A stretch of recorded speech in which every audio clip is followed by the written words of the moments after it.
सौंदाळा तंटामुक्त समितीने शेतकऱ्यांच्या बांधावर जाऊन मिटवले वाद।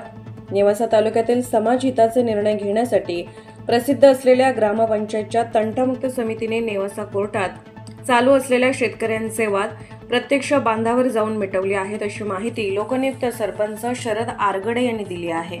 शिव्याबंदीचा ठराव घेतल्यामुळे महाराष्ट्रात प्रसिद्ध झालेल्या ग्रामपंचायतच्या तंटामुक्त समितीकडे मोहन गणपत सामुटे यांनी अर्ज करून बांधावरून श्री दिलीप कृष्ण निमगिरे व सौ वंदना दिलीप निमगिरे यांच्याशी सतत वाद होत असल्याची तक्रार केली होती।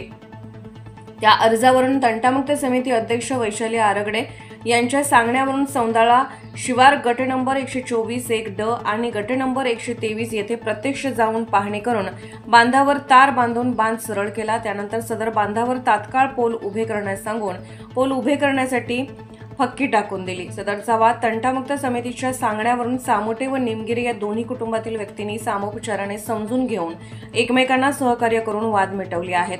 यापुढे गावातील वाद कुठलेही राजकारण न पाहता निपक्षपणे मिटवण्यात येतील असे तंटामुक्त समितीने सांगितले आहे। यावेळी तंटामुक्त समितीचे सदस्य कवी Balasaheb Argade, Saundala society chairman Rajendra Chamute, Bandu Argade, Ramkisan Chamute, Madhukar Argade, Machhindra Argade, Raosaheb Chamute, Bhagchand Chamute, Chandrakant Chamute, advocate Kishore Chamute, gram panchayat सदस्य लक्ष्मण चामुटे, दीपक चामुटे आदी उपस्थित होते।